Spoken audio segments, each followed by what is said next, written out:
everybody. Hello, and welcome back to the SRC Podcast with Coco and Aisha. Hello there.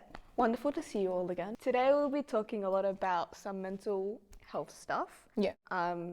Because is it at this time of recording? Yeah, it's currently Men's Health Awareness Week, and when this podcast episode comes out, it'll be Health and Wellbeing Week. So we kind of want to shed some light on some mental health stuff and kind of talk about stuff that isn't talked enough about. Yeah. Normalize it a tad bit because, everybody goes through it. Yeah.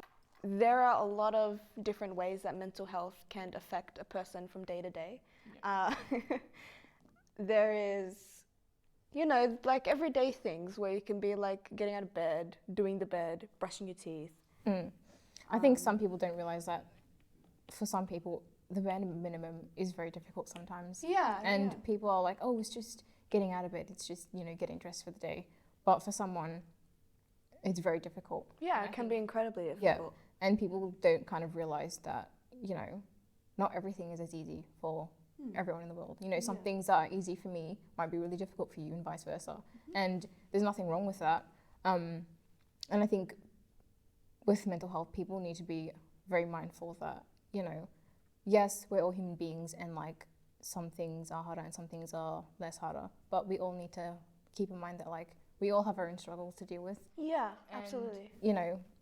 We're all entitled to your own feelings, and regardless of if your problem's big or small, it's still your problem. And, you're entitled to feel the pain and, feel whatever. Yeah. And there's nothing wrong with saying that I need a break from this. Or, over time. Yeah. Or I need to, take a break from this, or, just take things a bit easier on myself because, it's your life that you're living, and if you're living your life for other people, I don't think that's a life worth living because you're only on this earth once, and Yeah. I don't know what I'm saying. No, it's all right. You're venting a tiny bit. Oh, yeah.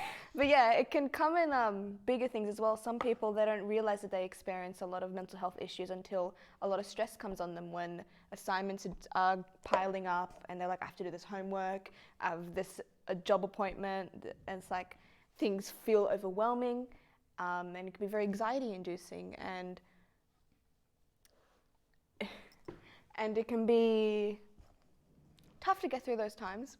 But then you get through it and you're like, oh, wow, I really freaked out about that, eh? And then you have this sense of, but yeah, it happens sometimes. If it ever becomes too hard for you to deal with by yourself, always remember that there are a lot of people that you can talk to, whether that's turning towards friends and family, or a more professional, going to a psychologist or a counselor. And don't forget, if you ever need to, with due time and inform your lecturer, being like, hey, I might need an extension for this assignment thing because there's a lot going on. Yeah. And hopefully they'll understand. Yeah. And don't ever feel ashamed to say that you do need a break or that you do need an extension for stuff, because there are people out there who it is their job to help you. And literally, regardless if you feel guilty or not, that their number one priority is to help you. And you should take advantage of those opportunities because, you're allowed to ask for help. You're allowed to feel, if you're upset that day, you're allowed to feel upset. As long as you don't let these feelings consume you and drive you down a darker path. It's about, emotions are a tough thing. Yeah. I've learned that you really need to feel emotions because they're telling you something. They're giving you a message. Yeah. Where it's like, if you're feeling overwhelmed, it means there's a lot on your plate right now. And you might need to either evaluate what you can and can't have on that theoretical plate of yours, or maybe you just need somebody else's help with certain things. Yeah. Or if you're feeling sad about something, it might just mean that you crave a change in your life, or there's things that you need to feel them. You can't just push them away. But then once you feel them, you recognize them, and you're like, okay, what can I do now? Yeah. I think, especially when you're younger, you're told that when you're crying, you're being unreasonable or dramatic. Or dramatic, yeah. Yeah. Or for men, it's toughen up, and it's nah. And it's horrible that we grew up with those mentalities because you're allowed to feel sad, you're allowed to feel, whatever, because happiness is not, the number one priority. Of course. And that would be, that would be amazing if we could be happy all the time, but in reality, yeah, exactly. In reality, your emotions is kind of like a spectrum, and you kind of, in the middle, you're like fine or content or whatever. And then there's sadness and anger and happiness and joy and whatever. Yeah, it's like the color wheel. Yeah, it's like it's all over the place. Yeah. Peaks and troughs. We spoke to Andy Marsh yesterday. We interviewed him, so check that out. The link will be down below.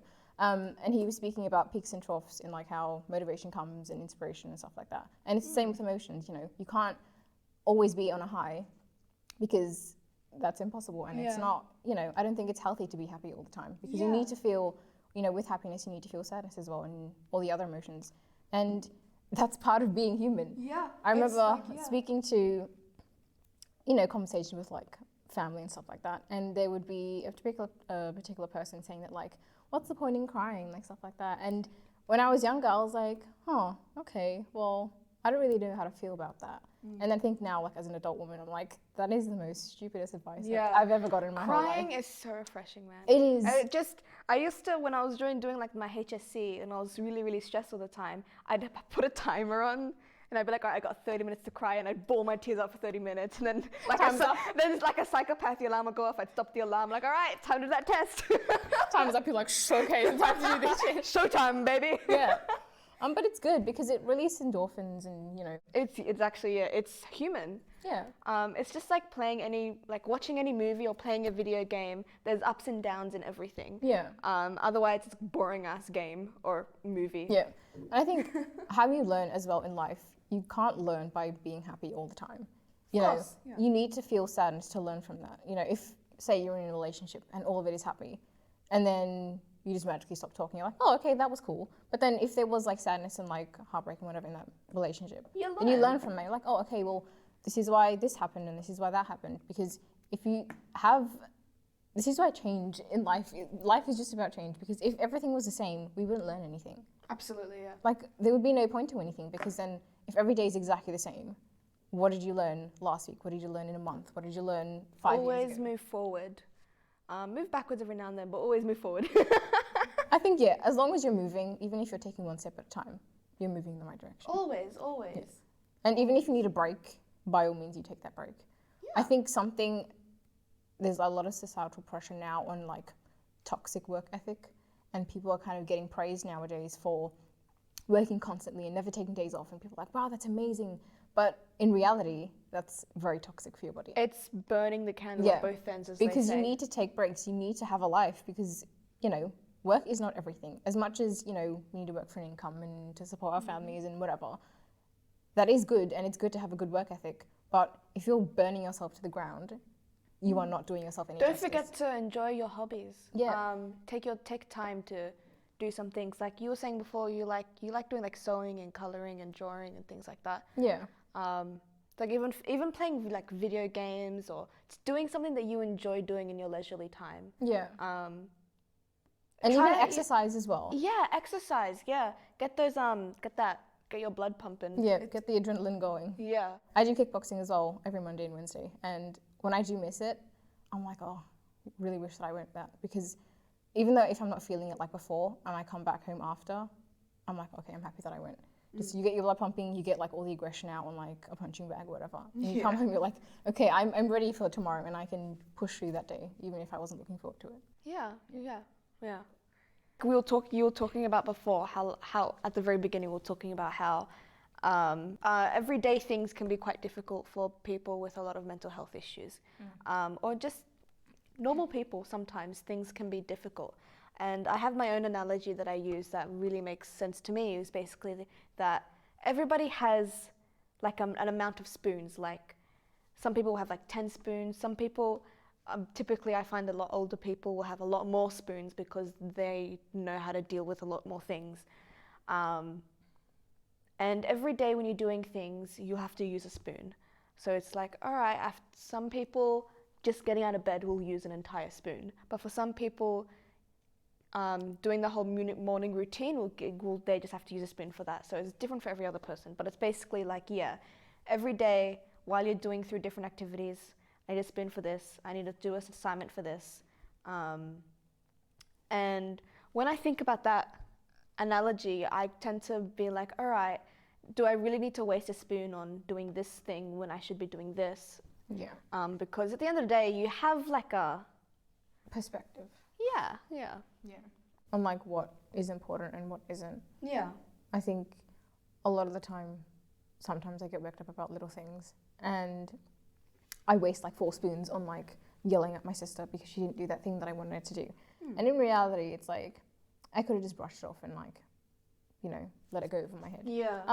But sometimes there are the days where you waste your spoons on stupid stuff, and sometimes you have extra spoons at the end of the day where you can use tomorrow. Yeah.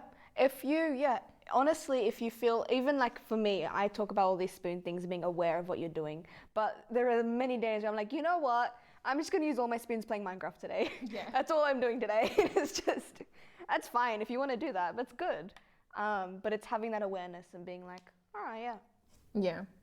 I think giving your time to properly, what I like doing like before I go to bed is kind of like being mindful about how my day's been, how my week's going, you know, what I can do better, what things I want to work on. And I think it's definitely helped me kind of ground myself and kind of center my insides or whatever.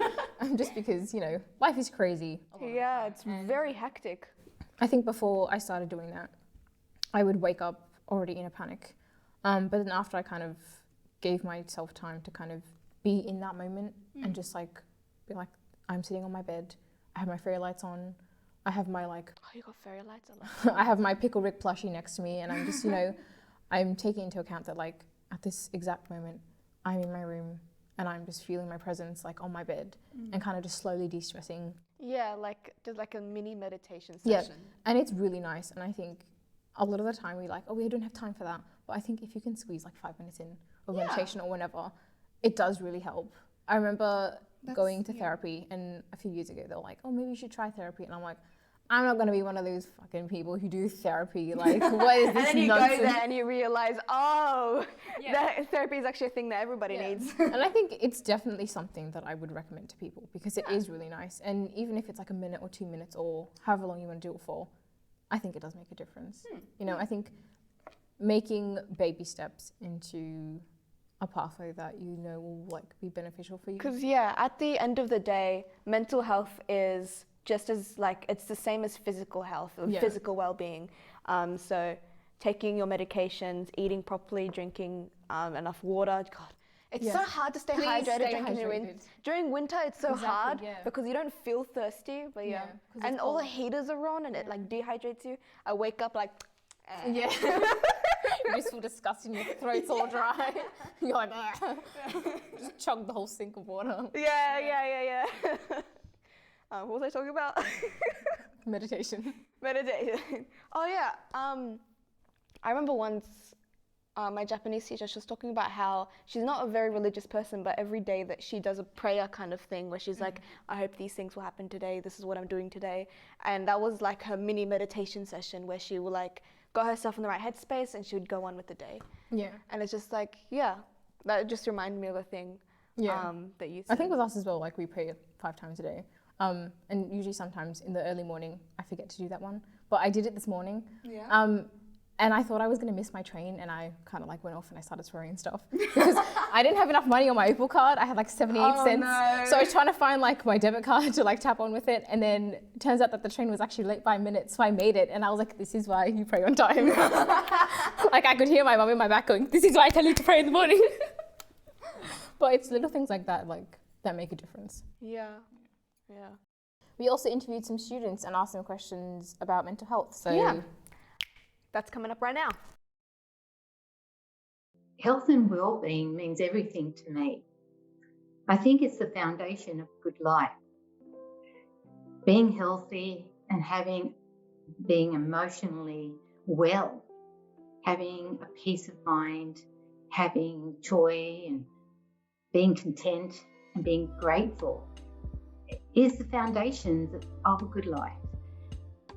You could have a great job, you could have a mansion by the beach, you could be traveling all over the place, and if you weren't healthy, none of that would mean anything. You wouldn't be able to enjoy it. And if you didn't have emotional well-being, you won't appreciate what you have.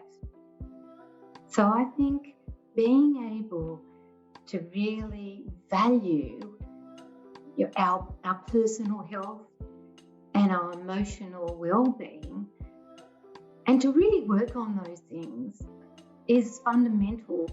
Health and mental well-being, to me, that looks like a sense of peace and calm and just being able to face things in the present and not over dramatize any stresses or tasks or assignments that you have, and not making them bigger than they are, and just having this sense of I can do this, I can take each necessary step to get that done. My mental health is something that I'm constantly striving to do better at, and especially in lockdown when things get a bit harder and I tend to bury myself in work all the time. Just setting up some small self-care tasks for myself to do, to kind of look forward to the later hours in the day, just so that things are a bit easier. I can kind of reflect on how I'm going throughout the day and allow myself to celebrate the small successes, as well as the big ones. But I think we live in a society where we're constantly striving to do better, to go to the next step and the next step, and we forget to celebrate even the small things that we do throughout the day. So that's one thing that I really like to do, to kind of help my mental health. I think that maintaining a really, really positive outlook while in lockdown is something that it's okay to say you struggle with. I think a lot of us, myself included, have really struggled with it. And you should never feel ashamed or afraid to reach out and have a chat to people, and reach out for help if you need it. I know myself. I spent a lot of my time talking to friends and family, whether that was physically at home or whether that was on FaceTime, on Discord, Zoom chats, all the works. I think it was really great to be able to connect to people on that virtual level as well, and just know that you have a really, really strong support system there for you. What I've been doing for my mental well-being for many years is a morning ritual practice. And so before I leave the day, I've got a few things that I do habitually. And the first thing that I always do is I always have 3 glasses of water. I always start the day rehydrating myself. Then I always go and meditate, and I sit down on my block in my yoga spot and I meditate for 15 minutes. Some days I really don't feel like it, and some days I just really need it. Some days my mind's really busy, and some days I'm really focused and just really clear. But I just do that as a habit because I find that if I can just sit still and train my body to sit still and train my mind to sit still, to be still, I find that it really is helpful for the whole day. And then after that, sometimes I'll do some journaling in my gratitude diary. I always light my candles and do a few yoga stretches. And I find that by doing this, it really is helping me set the day up for a good day. As you can see, I like to keep my skincare routine up and running.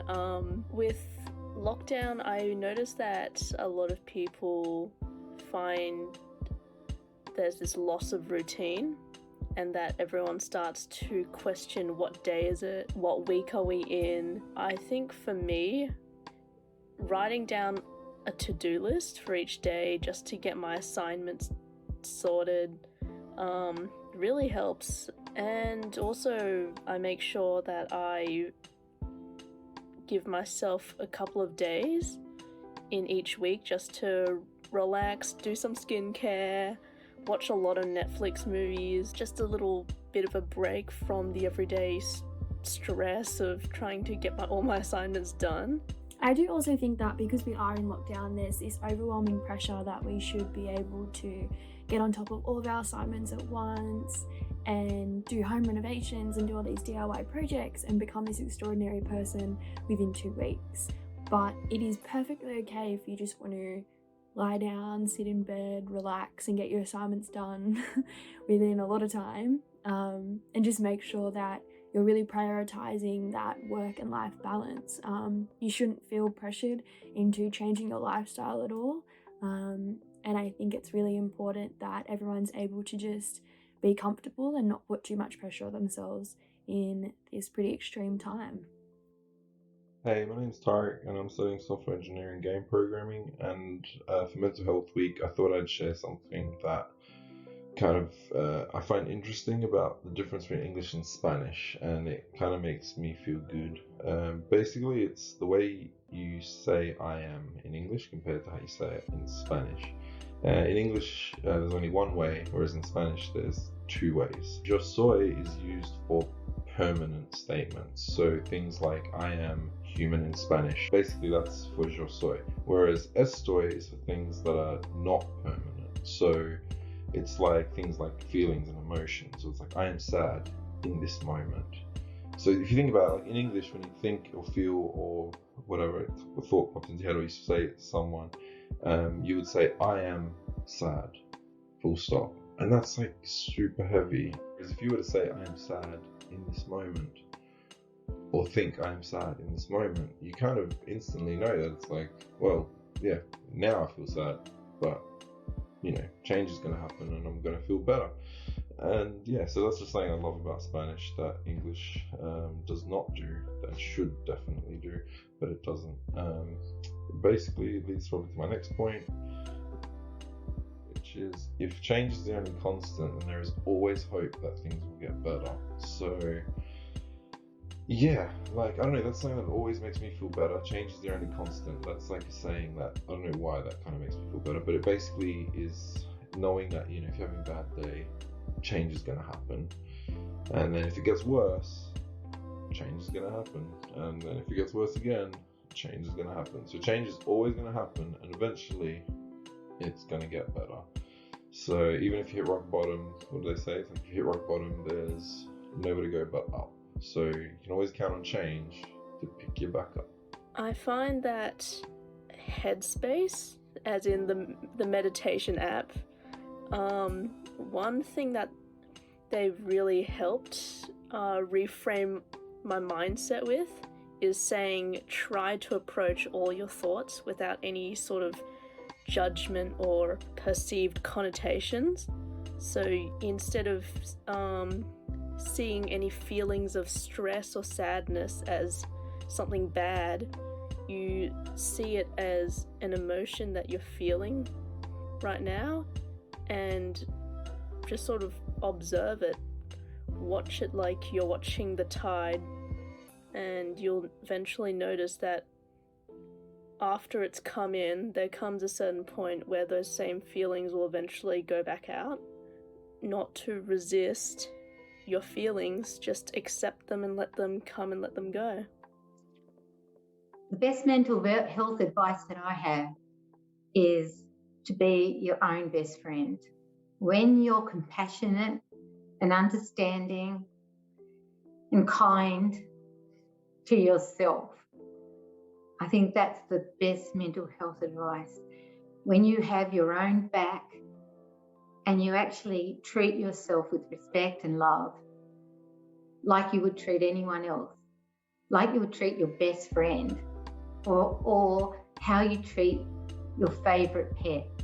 You know, all those behaviors and characteristics of being kind and generous and understanding to, you know, to our friends, and the way we love and never get cranky at our pets. I think that's how we have to treat ourselves. And if we learn to do that, I think we'll all be a lot more happier. Thank you for watching. If you have any questions you want to send us, feel free to send them to our Instagram at SRC Ultimo. Yeah. All the links to our social media will be down below, as well as all links to our podcast. Yep, don't forget that we have the suggestion box in the SRC pod, which is on level 1, Yep. right in front of the student services. Come and pop something in there if you have any ideas of like, oh, I wish the podcast talked about this, or, you know, Any suggestions any for campus? suggestions for the SRC or... Yeah, podcast episodes come out fortnightly now on YouTube, Podbean, Apple Music, all the Apple ones. Podcasts, Google Podcasts, iHeartRadio, and Spotify. Yeah, anywhere that you can think of, look us up, we'll probably be there. Yeah. And if we're not, put it in the suggestion box. Yes, we'd love to hear from you. Yes. The suggestion box has been painted in marble by me.